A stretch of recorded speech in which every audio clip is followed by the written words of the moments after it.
Artesia Radio Show on this fine Monday, November 7, hour number 2. Tomorrow is Election Day, and a lot of folks, it's hard to know, Barking Guy. Are people being truthful with pollsters? Are people even getting calls from pollsters? Where are the pollsters getting all of this information that they use to predict? And that's been somewhat of a question over the last few years, especially after the 2016 presidential election, because even the night of the vote counting in 2016, Hillary was up by 30 points.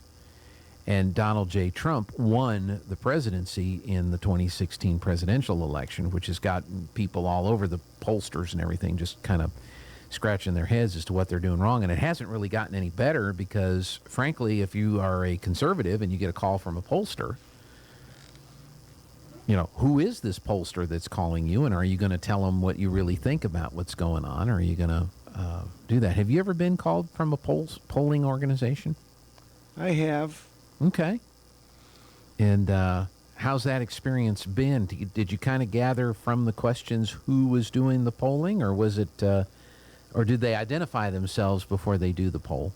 Because I've never been called. Well, it's been years ago. Oh, okay. So not anything in the last couple of years. Not anything, lately. Okay. I usually screen my calls very carefully. Yeah. Yeah. And that's part of the challenge for the pollsters, because they don't always get to talk to average everyday people because they don't have their numbers, or you get a phone number that comes up and it goes unknown, or you don't recognize, or it's from some town outside of New Mexico, and you go, I'm not taking that, let it go to voicemail. And then if they don't leave a voicemail, then you go, I dodged a bullet on that one. Because at least if it's somebody that thinks they know you or who you are, they'll leave a message, That's right. They don't leave a message. It's not important. It's not important. That's right. So, and then there's people like me that never listen to the messages that people leave. If it's from somebody I know, I'll see that Thomas called and I'll just call him back. I don't listen to the message. And Tom will say, did you hear my message? I said, no, I saw you called. I call you back. What's up? So I don't even leave messages anymore. I'll just say, hey, it's Gene, call me back. Because I don't even waste time with messages. Because a lot of times people see, oh, Gene called, I'll just call him back. But that's me. I'm weird. All right. Well, where do you want to continue on, Barking Guy? What's next? Well, we're still in the playoffs. We'll talk about soccer. All right. Class 4A boys. Lovington 1, Goddard 0. So Goddard finishes as a semifinalist. Lovington goes to the finals. Lovington 2, Hope Christian 1. Congratulations to the Lovington Wildcats, state champions, boys soccer class 4A. Growl. That sounds good for a Wildcat. Yep. Cross country, boys, class A to double A. Hagerman 12th, Gateway 18th, Capitan 20th, and Lovington 22nd. Class 3A, Ruidoso 7th. That's the only one we have there. 4A, Lovington 4th, Artesia 14th, Goddard 15th. 5A, Alamogordo 9th, Hobbs 10th, Roswell 11th, Carlsbad 13th. Girls, A to double A, Gateway 9th, Capitan 13th. Class 3A, no locals. Class 4A, Artesia 9th, that's the only one we got there. Class 5A, Hobbs 7th, Alamogordo 9th, Clovis 10th, Carlsbad 15th. Selection Sunday for volleyball. Class 1A, Melrose and Gateway got number 1, number 2 seeds and have byes the first round. Fort Sumner House got a number 7 seed, will play Roy Mascaro. 2A, Texaco and Capitan have number 3 and number 4 seeds respectively and have byes the first round. Tularosa got a number 6 seed and will play number 11 Eunice. Cloudcroft got a number 7 seed and will play number 10 Tatum. Hagerman got a number 8 seed and will play Manal. 3A, Ruidoso got a number 10 seed and will play Navajo Prep. That's the only local in 3A. 4A, Goddard and Artesia got number 1 and number 3 seeds respectively and have byes the first round. 5A, Hobbs got a number 10 seed and will play Sandia. That's the only local in 5A. Phew. Now it's Election Day is tomorrow, Tuesday. Go vote if you haven't already. The polls are open 7 a.m. to 7 p.m. And I have a list of all the polling places. Okay. If you live in Eddy County, you can vote at the following places. You can vote at any one of these. If you live in Eddy County. If you live in Eddy County. Okay. Faith Baptist Church, 401 South 20th Street in Artesia. Eddy County Sub-Office, 602 South 1st Street in Artesia. Central Valley Electric, CVE Co-op, 1403 North 13th Street in Artesia. Trinity Temple Church, 16th and Hermosa in Artesia. St. Peter Lutheran Church, 1302 West Pierce Street in Carlsbad. Lakeview Christian Home, 1300 North Canal Street in Carlsbad. VFW, 1916 San Jose Boulevard in Carlsbad. Hillcrest Baptist Church, 605 North 6th Street in Carlsbad. JMA, 500 West Church Street in Carlsbad. Clerk's Office, 325 South Main Street in Carlsbad. Eddy County Fire Service Center, 1400 Commerce Drive in Carlsbad. Otis Community Center, 2513 Bannister Road. It's an Otis, but it's actually a mailing address. It's in Carlsbad. Loving School Administration, 603 West Cottonwood in Loving. If those are the places that you can vote if you live in Eddy County. Okay. If you live in Chaves County, you can vote at the following locations. Roswell Mall, 4501 North Main in Roswell. Central Church of the Nazarene, 901 East Country Club Road in Roswell. West Country Club Church of Christ, 700 West Country Club Road in Roswell. Roswell Museum, 100 West 11th Street in Roswell. Boys and Girls Club, 201 South Garden in Roswell. New Mexico Game and Fish, 1615 West College in Roswell. East Grand Plains Elementary, 3773 East Grand Plains in Roswell. Chaves County Clerk's Office, number 1 St. Mary's Place in Roswell. Church on the Move, 901 West Brasher in Roswell. Dexter Central Office, 100 North Lincoln in Dexter.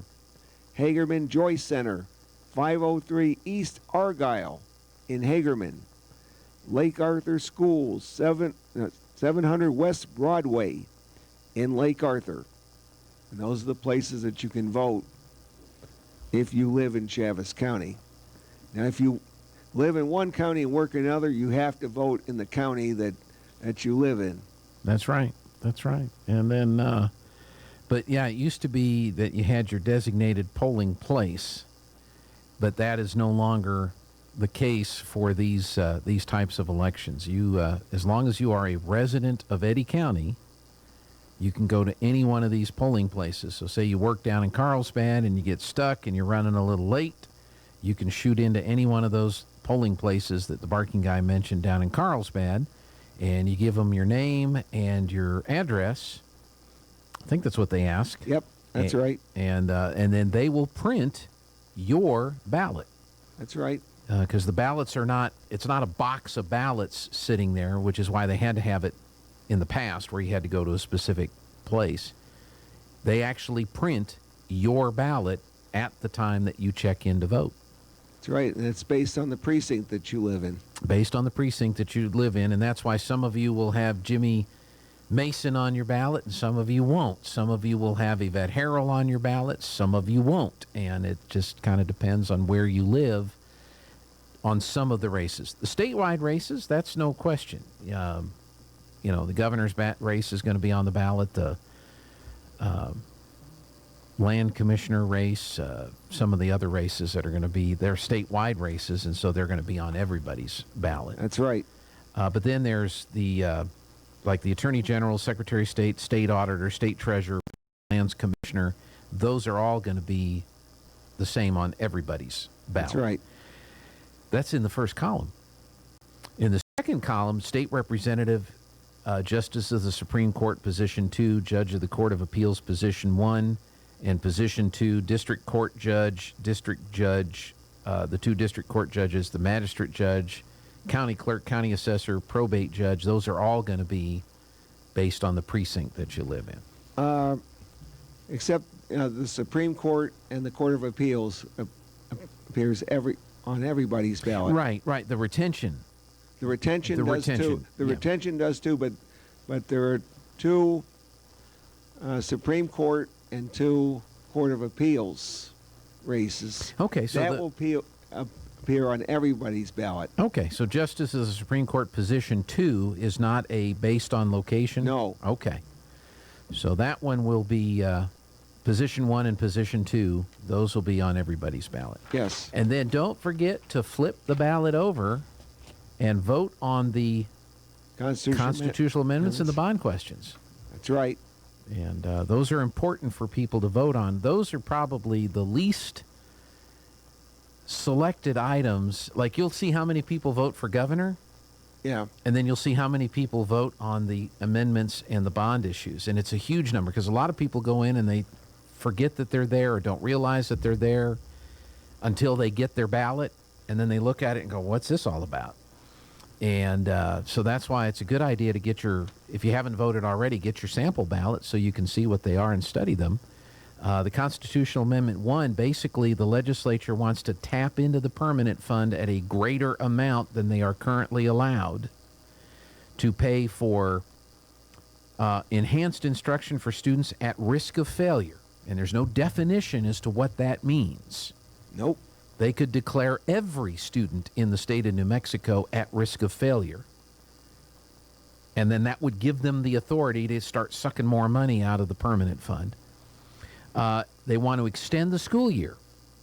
And there's a lot of school districts that are saying, how am I supposed to pay people if you add to my school year? So they want to suck out of the permanent fund to pay for these extended school year, teacher compensation, and early childhood education.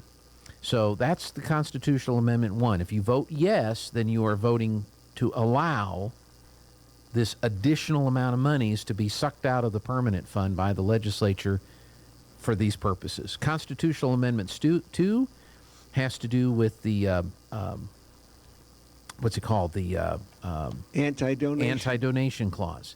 And there's a concern there that some of these projects that would be allowed under these provisions might have negative impacts on things like water rights and farming and ranching and stuff like that. Right.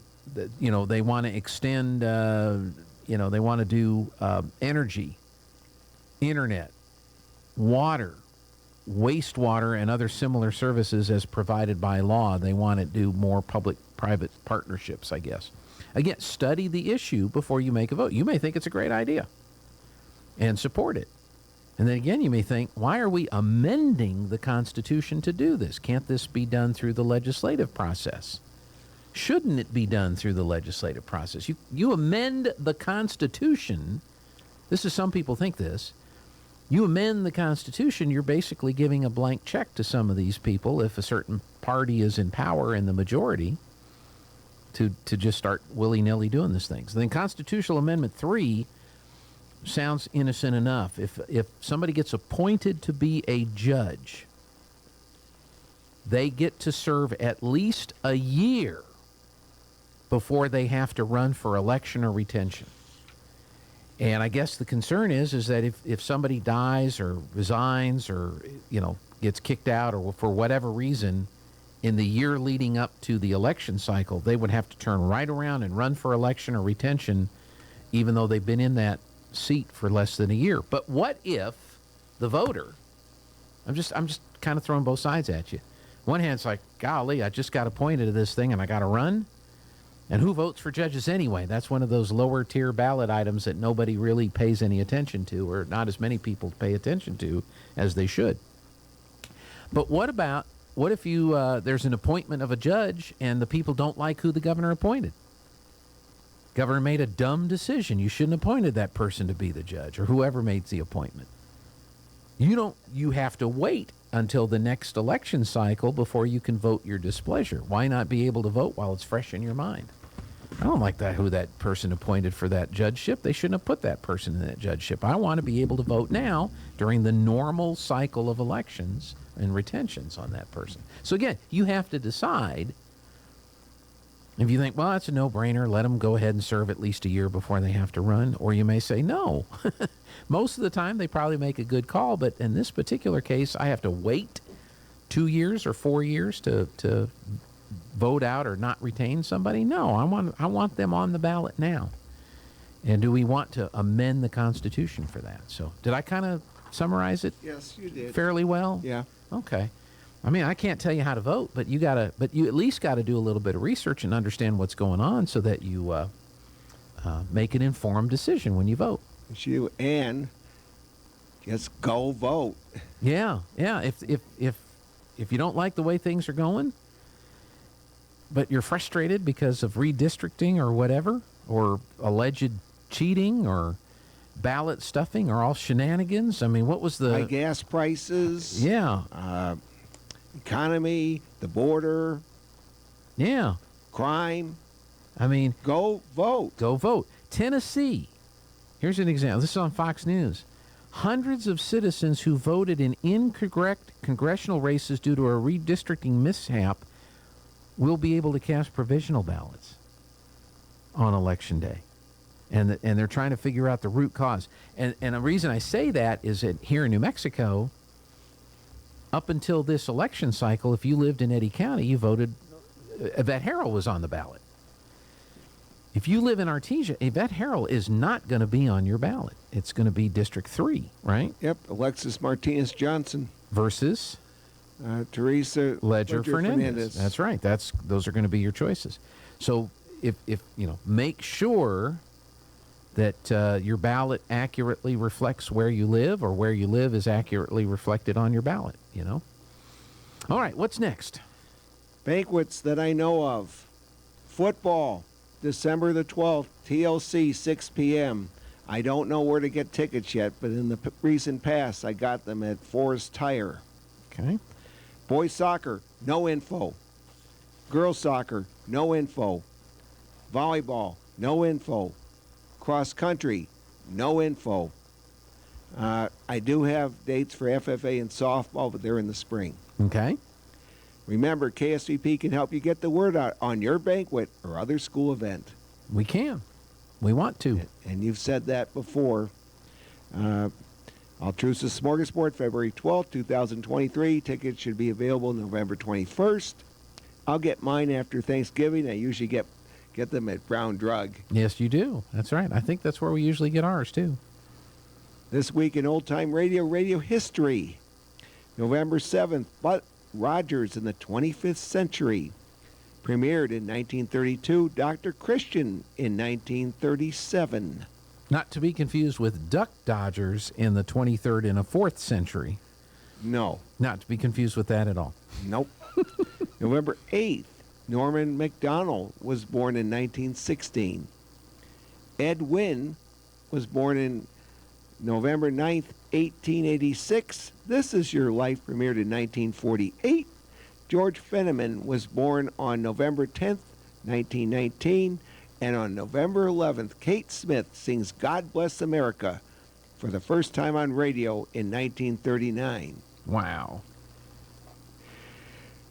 Radio quotes of the week. National security matters. Vote Republican. Clay, Buck, Mike, Mark, Sean. Hugh Hewitt. Hugh Hewitt. Okay, I always forget him. It's a flop at the start because you don't have a solution. Flop at the start. Who said that? John Henry. John Henry. That's right. The mayor said that. About eliminating oil and gas. Yes, that's right. Question. What do you get when you cross a corrupt lawyer with a crooked politician? Hillary. No, Chelsea. Chelsea. I said that. Aaron Irving. Aaron Irving said that. Okay. But I've told that joke before. Yes. And get out and vote as if your lives depend on it. Linda Stevens. No. Actually, two people said this. Clay and Buck. Right. And then I heard it today from Donald Trump Jr. On Hugh Hewitt?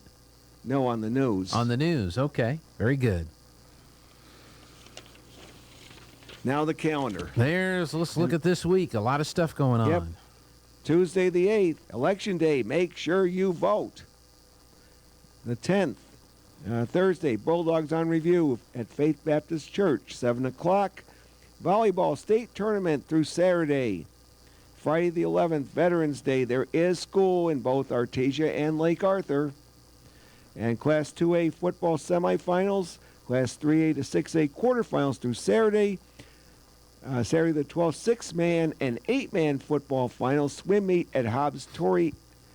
Invite, 11:05 a.m. That's at Hobbs.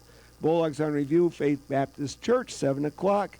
Feed Artesia and the Artesia versus Valley game at 1 o'clock. There you go. That's what we got. All right. That is awesome. Lana reminded me of this. There's a guy, he's running for State Senate, Nevada, Adam Laxalt. Yes. Yeah. Do you know who his daddy was? Oh, I should know. Yeah. He was born out of an extramarital affair between his mother and the late Senator Pete Domenici from New Mexico. Yeah, he was born in Reno, Nevada, the son of Pete Domenici and Michelle Laxalt. He is the grandson of former Republican Nevada Governor and U.S. Senator Paul Laxalt. Laxalt's mother raised him as a single parent. His parents did not publicly acknowledge the paternity until 2013. At that time, Domenici acknowledged that Laxalt was his son and was born as the result of the extramarital affair. So you've got, in a convoluted way, you have a son of New Mexico running for Senate in Nevada. That's it. I'd forgotten that. I remember that was a big deal in late in Pete's life, the controversy over this extramarital affair that resulted in the son. So, but it's out there now. I mean, Yep. So anyway, it'll be interesting to see. I don't think it's an issue in Nevada, but Nope. all right, Barking Guy, is there anything else we need to say? Nope. Go Dogs. Arf! Take a break for news.